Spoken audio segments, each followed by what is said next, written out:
Muito obrigado, senhor presidente, senador Cristóvão Buarque. Vossa Excelência abrilhanta esse Senado e é um orgulho estar aqui nessa mesma legislatura representando o Estado de Mato Grosso com Vossa Excelência aqui nessa casa.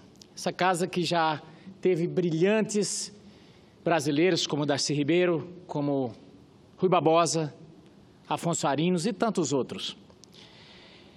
Senador Cristóvão, Vossa Excelência mais uma vez traz à tribuna do Senado a preocupação com a educação, que é uma preocupação que ela tem reflexo em todo o país e principalmente num dos aspectos que mais preocupa os cidadãos brasileiros agora, que é a segurança pública. E de repente as pessoas que estão nos ouvindo agora, nos assistindo, dizem o seguinte: Medeiros, o que tem a ver segurança com educação? E eu digo tudo, mas tudo mesmo. Porque quando falamos de educação, isso tem implicação com a questão da igualdade, porque sempre estamos tocando aqui nos debates, nas comissões, sobre a questão da desigualdade social. Isso passa pela educação. Tratamos aqui nos debates sobre a violência pública. Isso tem a ver também com a educação. Então, Vossa Excelência constantemente bate nessa tecla e faz daqui da tribuna como se fosse um pingo d'água, mas está correto, porque é a base de tudo. E eu passei a ter mais certeza de que Vossa Excelência estava correto quando eu tive a oportunidade de fazer um curso aqui pelo Senado Federal, ali na Universidade de Harvard, em 2015. E o curso se tratava sobre primeira infância. Confesso que saí daqui do Senado pensando que ia perder o tempo, porque já fiz eu fiz 2 faculdades. E durante esse tempo tive a oportunidade de fazer vários cursos de extensão, e boa parte deles, senador Cristóvão, uma grande perda de tempo. Você ia lá, fazia às vezes 10 horas, o diploma vinha de 40, e aquilo lá, ou outros cursos que vinham, serve para contar pontos, se você for dar aula em algum lugar. Tá bom. Então, quando falaram que eu fui mais para conhecer a Universidade de Harvard, eu confesso. Não conhecia, mas tive uma surpresa muito agradável. Cheguei lá, primeiro o corpo docente, neurologistas, cientistas de primeira linha, tratando do tema primeira infância, educação na primeira infância. E do que se tratava esse tema, para quem está nos assistindo? O que é isso, primeira infância? É aquele período que vai da concepção da criança no útero da mãe até os 6 anos de idade. Porque esse é um momento muito importante na vida de um ser humano. É o momento em que está se formando, que está se desenvolvendo o cérebro. Está se formando as sinapses, os axônios. É onde o cérebro aprende tudo, até a enxergar, a ouvir. Só para vocês terem uma ideia, um dos cientistas que ali estavam palestrando, ele disse o seguinte: se um ser humano nascer e você colocar ele imediatamente num quarto escuro, e depois de 6 meses, que é o tempo que o cérebro tem para aprender a enxergar, se ele não for estimulado a nenhum estímulo visual, a nenhum estímulo de luz, esse ser humano vai ficar cego para o resto da vida. Mesmo assim com a audição e com todos os outros estímulos, o aprendizado e tudo mais. Logo, se uma criança não for bem estimulada, ela tiver atrapalhos, obstáculos durante a sua concepção até os 6 anos de idade, mas principalmente durante os primeiros 1000 dias, ela vai ser uma criança que vai ter dificuldade. E ela vai ter dificuldade depois, inclusive, no seu aprendizado, porque o cérebro não vai saber aprender. É isso. Se essa criança não foi colocada, não foi devidamente estimulada, se ela foi negligenciada, se ela foi colocada num ambiente de um estresse permanentemente crônico, ela vai ser uma criança com dificuldade.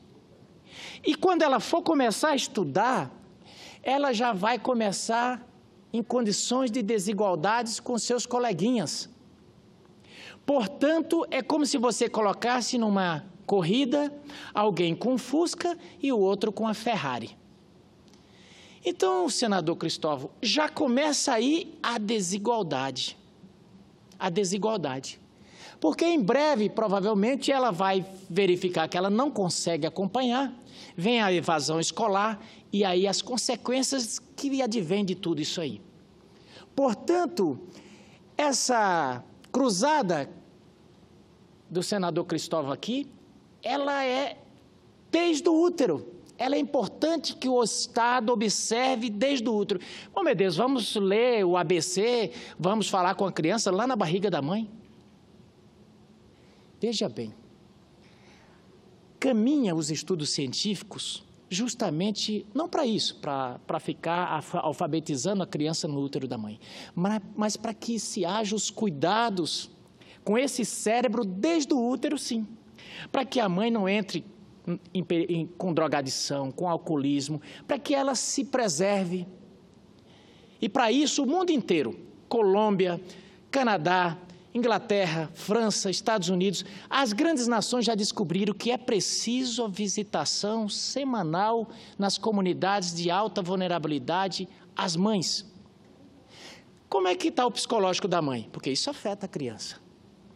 Como é que está o relacionamento dela em casa? Porque isso tem o reflexo na criança. Como é que está o pós-parto? Teve depressão pós-parto? Isso tem reflexo na criança, porque uma mãe que está com depressão pós-parto, ela tende a tratar seu filho como se fosse uma planta, senador Cristóvão. Ela dá água e comida. E não é por mal, ela está doente. E é imprescindível. O Estado já manda quantos agentes na casa das pessoas? Tem um agente comunitário de saúde, tem um agente da dengue, tem um agente... Então, por que não agregar essas políticas públicas todas e não tornar essas pessoas capacitadas para verificar como é que está ali? As mães, isso tem um ganho inimaginável na qualidade de vida daqueles futuros adultos. Eu sempre remeto, sempre que eu falo desse assunto, eu conto aquela história que o senador Cristóvão Buarque falou aqui, da carta que ele escreveu ao presidente Lula sobre as crianças que assistiram o pouso forçado do helicóptero do presidente Lula lá no Pernambuco. Porque ele é justamente a descrição do que acontece com as crianças brasileiras. Se você cuidar, o futuro vai ser um. Se você não cuidar, o futuro vai ser outro, totalmente negativo. Então, por isso que eu tenho lutado aqui para que esse programa que o governo criou agora, Criança Feliz, ele não fique um programa de governo, ele não fique com o carimbo do governo Michel Temer, que ele possa se tornar um programa de Estado, que ele possa evoluir como principal e o mais importante programa de segurança pública e de educação no Brasil. E que possa, principalmente, ao invés da gente mandar 1 bilhão para a intervenção federal no Rio, a gente possa mandar 1 bilhão para a intervenção federal na educação das crianças, senador Cristóvão. Nós estamos mandando agora 1 bilhão para aquela intervenção federal, para enxugarmos gelo ali. Porque eu fiz uma pergunta a um dos cientistas que eu fiquei pasmo. Eu perguntei para um dos cientistas de Harvard o que eles fazem lá nos Estados Unidos, nos outros países, o que se fazer com um adolescente ou com um jovem que já está na delinquência, que já está na drogadição, que já está assaltando, o que se faz para recuperar? Como é que se dá a recuperação? Ele foi eu achei muito duro. Ele falou, não se dá a recuperação. Não se dá mais. Nos moldes que esperamos, não. Ele pode, através da religião, lá na cadeia, através de muito gasto, se o Estado pôr, ter um certo nível de recuperação. Através de muito empenho da família, ele pode ter um certo nível de recuperação. Mas aquele cérebro não vai ter recuperação porque ele não é questão de recuperar, é porque ele não se formou da forma que teria que ter se formado. Ele não se desenvolveu da forma que tinha que ter se desenvolvido. Falou, então não se trata de recuperar, você não recupera um Fusca. Falou, o que você está querendo é transformar o Fusca na Ferrari, e você não faz isso. Portanto, nós estamos falando de coisas muito complexas. Então, não era nem o tema que eu ia falar hoje aqui, mas diante da fala do senador Cristóvão, resolvi falar esse tema aqui. Por quê? Porque é a base de tudo. É a base, inclusive, dos políticos, da política, da nossa base social. E as pessoas reclamam muito, falam, olha, nosso parlamento e aí coloca que é o suprassumo do zero à esquerda, né? Mas lembremos que esse parlamento não vem de Marte, não vem de Plutão, não vem de outro planeta, senador Elmano Ferri. Esse parlamento é a essência, o suprassumo da sociedade. Só tem um jeito da gente mudar esse parlamento. Só tem um jeito da gente mudar esse parlamento. Só tem um jeito da gente crescer o nível dos debates. Só tem um jeito da gente mudar a nossa Corte Suprema. Está na educação. Mas desde o início, eu me preocupo porque, veja bem, essa semana no meu estado, a Unemat, a Universidade Estadual, começou um curso para discutir o golpe de 2016. E que discutam o golpe de 2016. Mas eu fiquei pensando. E me lembrando da inquietação que o senador Cristóvão deixou lá em Mato Grosso, que aquilo não para de martelar a minha cabeça. E eu creio que devia martelar a cabeça dos mato-grossenses. Certa feita ele foi lá e disse o seguinte, todo mundo batendo palmas para a grande produção de Mato Grosso, para a grande produção de commodities. E realmente Mato Grosso é um exemplo nacional, senador Elmano Ferri. Maior produtor de soja, maior produtor de milho de pipoca, maior produtor de girassol, maior rebanho do país. Tudo que o senhor pensar em termos de produção, Mato Grosso é o maior nesse momento. E o senador Cristóvão, no dia que estava lá, nós estávamos lançando a pré-candidatura do senador Pedro Táxi ao governo do Estado. No meio daquela euforia, ele subiu com desagradável pessimista e disse, vocês não esqueçam que Olinda já foi um grande centro econômico, que o Vale do Paraíba já foi um grande centro econômico, que Ilhéus já foi um grande centro econômico. E o que essas cidades são hoje? Ele disse, Olinda hoje é lembrada pelos bonecos de Olinda. Falou, vocês não se esqueçam que a África tem um clima muito parecido com o de vocês e que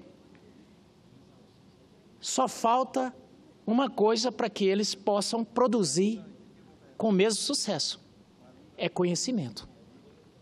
Então, no momento que eles dominarem a tecnologia do plantio, eles vão estar produzindo, tem espaço para isso. E tem um detalhe que vocês devem se aperceber. A África está na metade do caminho entre vocês e o principal comprador de vocês, que é a China. E deixou aquela pergunta inquietante. De quem que a China vai comprar? Do Mato Grosso ou da África? Portanto, vocês precisam se preocupar em produzir conhecimentos. Vocês precisam se preocupar com educação. E eu, desde então, tenho me preocupado. Tenho me preocupado não só com Mato Grosso, senador Elmano Ferri, eu tenho me preocupado com o Brasil.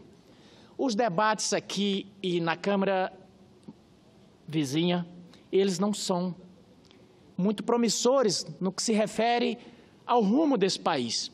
Para onde nós estamos indo? Semana passada nós passamos aqui boa parte do parlamento discutindo aquela... O que é que eu posso dizer daquilo? Mas aquela encenação dos tiros nos ônibus. 2 tiros que apareceram num ônibus de uma carreata aí do Partido dos Trabalhadores. E os assuntos não têm sido muito grandes. Eu fico pensando, Vossa Excelência, que foi funcionário público por muitos anos e acompanhou a história desse país, sabe que nossos concorrentes estão a passos largos, produzindo conhecimento de toda sorte. O Vale do Silício nos Estados Unidos, e por aí vai, tantos outros, França, Inglaterra, Alemanha. E nós aqui estamos discutindo o quê? O que é que nós estamos produzindo? A nossa academia está fazendo o quê? E aí eu volto à Unemates, lá no Mato Grosso. A Universidade Estadual do Mato Grosso, alguns professores estão preocupados em discutir, diz que o golpe de 2016. Eu me preocupo muito com isso, de saber que o dinheiro do povo de Mato Grosso está sendo destinado para esse tipo de coisa. Me preocupo muito porque Mato Grosso precisa produzir conhecimento. E boa parte da academia está lá preocupado com essas quisilas, com essas filigranas, com esses fuxicos de menor importância. Quando você vai ver com que a nossa academia está preocupada, senador Eumano Ferrer, boa parte dela não está preocupada em produzir conhecimento de qualidade. Boa parte dela está preocupada em fazer teses para discutir o cheiro das bromélias. Não que as bromélias não sejam importantes, mas eu me preocupo com isso. Então, esse é um tema que a gente precisa se aprofundar aqui no Senado Federal Brasileiro.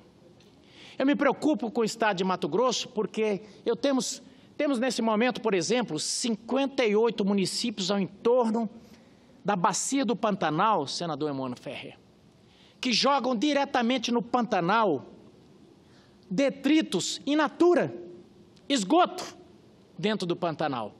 Isso é uma preocupação. O que é o Pantanal? Uma riqueza imensurável.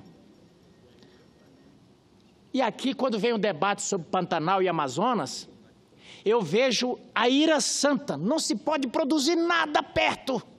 Não se pode produzir nada, senador Raimundo Lira. Não se pode produzir, não se pode abrir uma estrada perto da Amazonas. Isso é um tesouro. Isso é a mais linda pérola da natureza que o Brasil tem. Parabéns, bacana. E dá-lhe esgoto dentro da Amazonas. Dá-lhe esgoto dentro do Pantanal. E você não vê a preocupação desses defensores da Amazônia. Quando se tenta fazer uma estrada para se desenvolver, 500 aparecem com ira santa, com 1000 licenças exigindo, senador Eumano Ferrer. Mas não há a mínima preocupação em dotar municípios para que possam ter o tratamento de esgoto. Cito aqui, por exemplo, Cáceres, uma cidade histórica do Brasil. Cáceres precisa de um sistema de esgoto. Barão do Melgaço precisa de um sistema de esgoto. Nobres, toda a Baixada Cuiabana. E quantos municípios do Amazonas não precisam? Fala-se desse debate? Não. Então, nós precisamos falar de grandes temas aqui no Senado Federal. Cito e concedo uma parte a Vossa Excelência, senador Eumano Ferrer.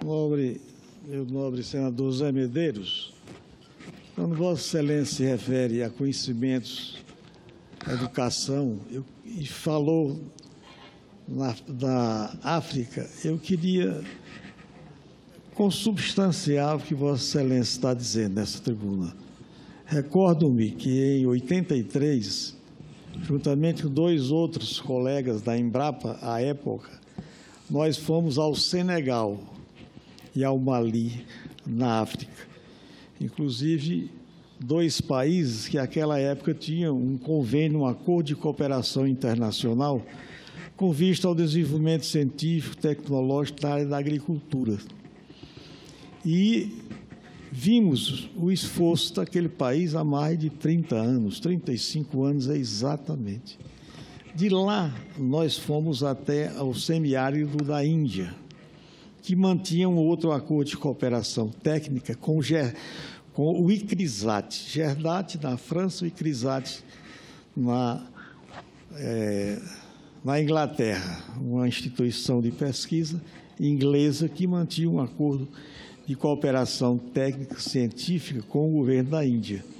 E via aquele esforço concentrado dos 2 países com vistas ao avanço da tecnologia, sobretudo para a agricultura, a pequena agricultura. E também nós outros aqui no Brasil, através da Embrapa, nós fazíamos um grande esforço de inovação tecnológica, especialmente também na área que Vossa Excelência, do Estado que Vossa Excelência representa. Eram os dois Mato Grosso, que me parece que à época era um só. Mas nós avançamos muito mais do que a Índia e esses 2 países da África que nós visitamos. E é preciso que nós ressaltemos aqui o esforço, o avanço do Brasil, através de suas instituições de pesquisa, não só nas universidades, mas ressalto aqui do agronegócio, o avanço que a Embrapa deu neste país e o que nós representamos hoje no contexto da produção de grãos de carne, enfim, de uma série de produtos originários do agronegócio. Então, Vossa Excelência não assistiu ao pronunciamento do nobre senador Cristóvão Buarque, mas Vossa Excelência tem muita razão. É realmente através da educação, da geração de conhecimento, não só do conhecimento geral, mas, sobretudo, do conhecimento científico e tecnológico, que nós temos avançado muito em nosso país.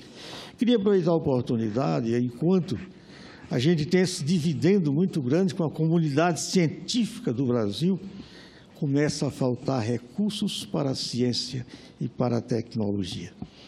Daí porque eu creio que nós, um debate como Vossa Excelência está sugerindo aqui de grandes temas nacionais, procede o pronunciamento e a questão que Vossa Excelência levanta, no momento em que nos nossos orçamentos, de ano para ano, vem realmente diminuindo cada vez mais os recursos necessários ao investimento na ciência, na pesquisa e na geração de novas tecnologias. Então, eu queria me somar ao pronunciamento de Vossa Excelência e dizer que esse tema é da mais alta relevância para o nosso país. Com a palavra o senador Raimundo Lira. Senador José Medeiros, estamos aqui diante do nosso presidente Cristóvão, que é um professor, economista renomado, e, portanto, os assuntos que eu vou falar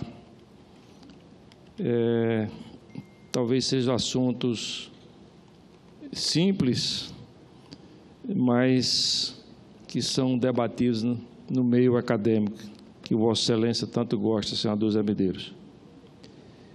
Já está mais do que provado de que um país, para entrar no clube dos países plenamente desenvolvidos, ele precisa ter, primeiro, educação de qualidade, que é o que o senador Cristóvão Buarque vem defendendo durante todos esses anos. Segundo, ter condições, qualidade de produção, ciência e tecnologia para exportar. Só a exportação traz riqueza para o país. E a capacidade de exportação, ela é uma decorrência da capacidade de se fazer pesquisa, de se desenvolver, de se registrar o maior número possível de marcas e patentes. O exemplo mais recente foi a Coreia do Sul, que há poucos anos era um país muito pobre, não é? Muito pobre em relação ao Brasil. Então, o assunto que Vossa Excelência hoje aborda é de extrema importância. E a história tem mostrado que não existe nenhum país que seja rico hoje e que tenha sido esse enriquecimento através de ciclos econômicos.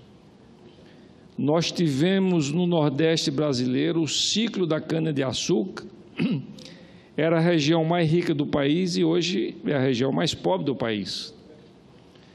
Nós tivemos em São Paulo o ciclo do café e que só foi possível o enriquecimento de São Paulo porque chegou a mentalidade dos italianos, imigrantes no estado de São Paulo, que vieram como trabalhadores do café e aí trouxeram a mentalidade e a cultura da industrialização.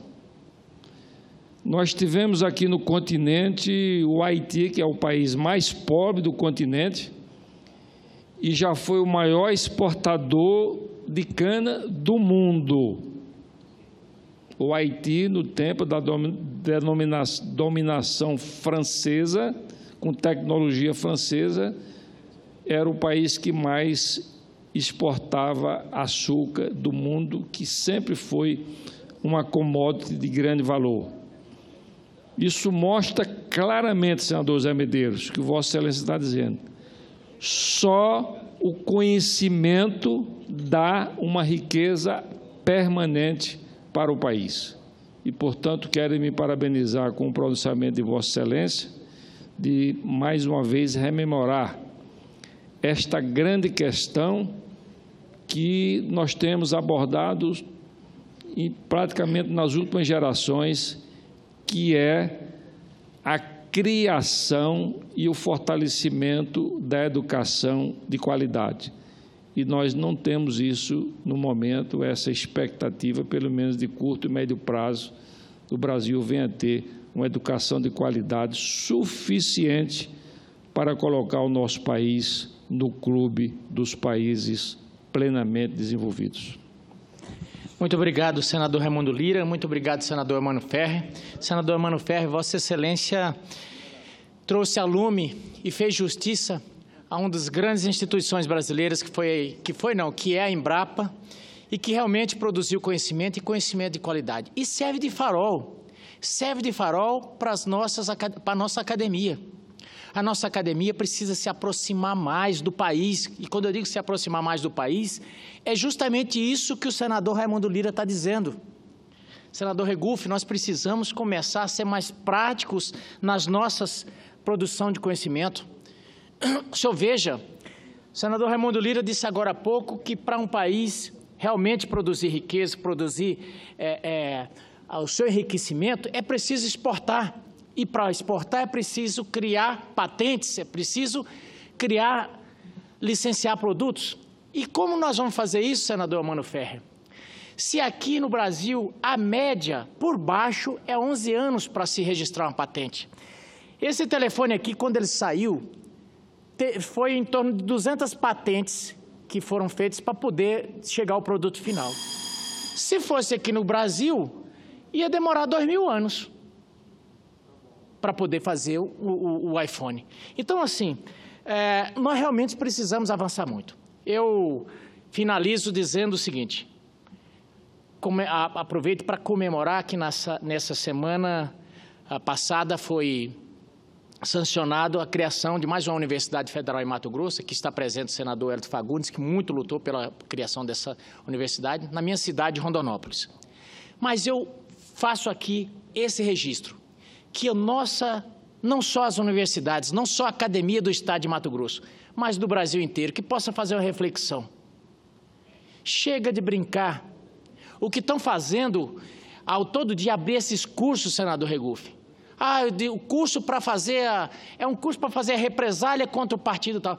Vamos deixar de partidarizar o ensino. Vamos produzir conhecimento.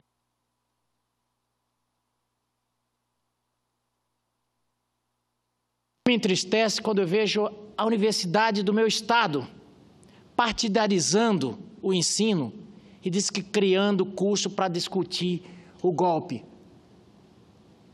Faça essa discussão na praça, vamos fazer um caixote, discuta o que quiser na praça, mas, por favor, não tome tempo dos alunos com essas bobeiras.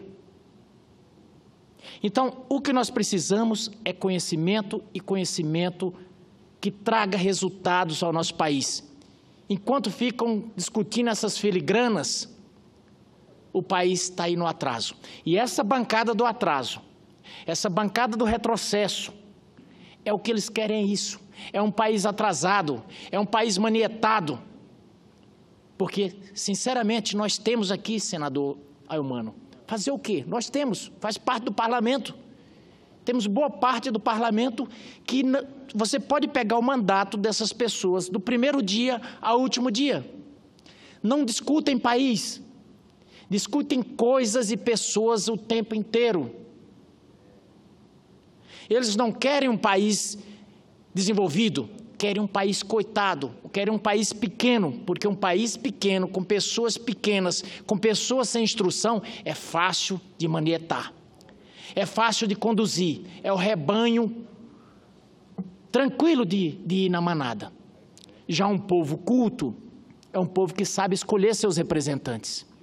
E, geralmente, essas pessoas que estão aí, nesses partidos hoje, são pessoas que vão para faculdades e passam boa parte do tempo deitados nos DCEs. Eles não fazem cursos de ponta. Geralmente, eles escolhem os cursos bem fáceis, que não têm concorrência. Para quê? E fazem ali, passam 7, 8 anos nos corredores das universidades, fazendo aquelas políticas. E depois fazem o quê? Vão para dentro dos movimentos de sem teto, sem terra, e passam a ser intelectuais que não conseguiram ser dentro da academia, mas passam a ser no meio daquelas pessoas simples. E de repente passam a ditar regras, e de repente se elege a um cargo, senador Regufe, e passam a querer ditar regra. E o país vai ficando do tamanho dessas pessoas. É isso que elas querem. Porque se deixar que o país avance, não conseguirão governar, não conseguirão se eleger, porque não estudaram para isso, não tem conteúdo para isso, não tem condições de governar um país. O futuro que essas pessoas propõem é o que está acontecendo na Venezuela. Enquanto tem dinheiro no caixa, as coisas funcionam muito bem. Essas pessoas que estão tentando voltar ao poder, senador Mano Ferrer, funciona tipo aquele filho que não quis estudar e que ganhou uma boa herança do pai. Enquanto o dinheiro do pai está existindo, ele está bem. Quando acaba, a derrocada é feia. É o que nós estamos vendo. Roraima está cheia de pessoas que estão fugindo desse regime. E quando eles não conseguem, quando acaba o dinheiro, aí passa a querer governar pela força. Veja a incoerência. Eles dizem que defendem a democracia aqui, senador Raimundo Lira. Mas defendem uma democracia aqui e querem uma ditadura na Venezuela, defendem uma ditadura na Angola, defendem uma ditadura em Cuba. Tem uma incoerência nos discursos dessas pessoas. Querem o direito livre de ir e vir para as caravanas do Lula. Mas o senhor sabe muito bem que eles nunca se importaram de impedir os brasileiros de andarem, fazendo barricadas, tocando fogo em pneus, apedrejando ônibus, jogando ovo nas pessoas. Ovo no Dória é manifestação legítima, ovo no Lula é fascismo.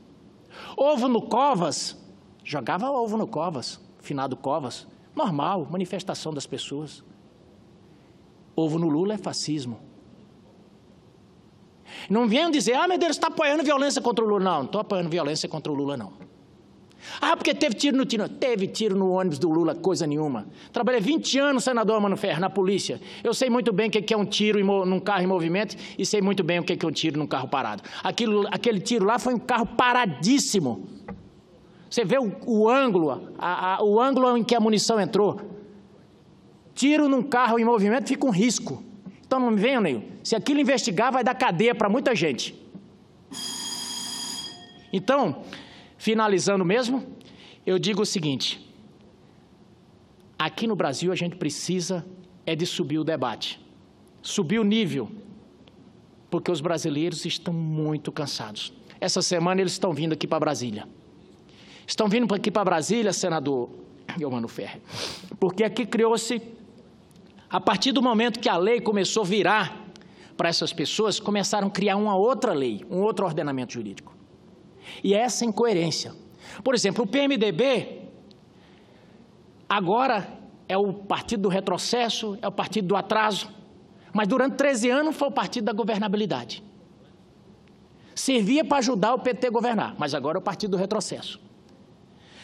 A lei tinha que ser assim: combater a corrupção, melhorar a vida do povo, era justiça para todo mundo, funcionário público não podia nem olhar torto, que estava... Todo ano o Lula colocava no seu governo a lista, a Controladoria Geral da União, mandamos 1000 e tantos servidores embora, prendemos não sei quantos servidores. Enquanto o pau era em cima do Barnabé, valia condenação em primeira instância. Só foi chegar nos petistas, não vale mais. A Constituição diz que não pode. Conversa fiada, pega o artigo da Constituição lá, ela não fala em nada de prisão. Lá não diz nada de prisão. Podem ler o artigo que lá não diz nada de prisão. O Código, desde 1941, a tradição sempre foi: segunda instância, você já começava a responder. Um caso ou outro, o sujeito ainda conseguia.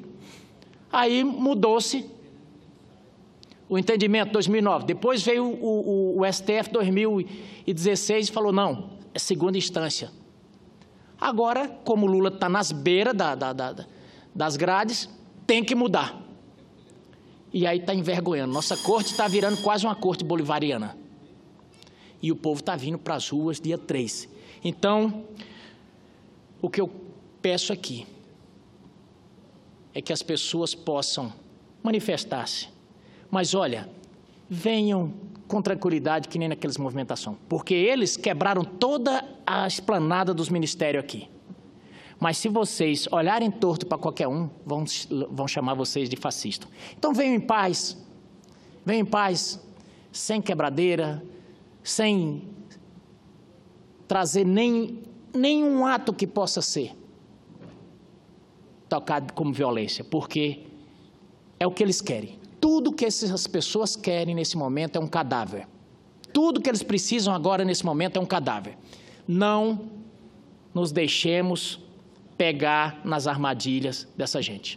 Muito obrigado, senhor presidente.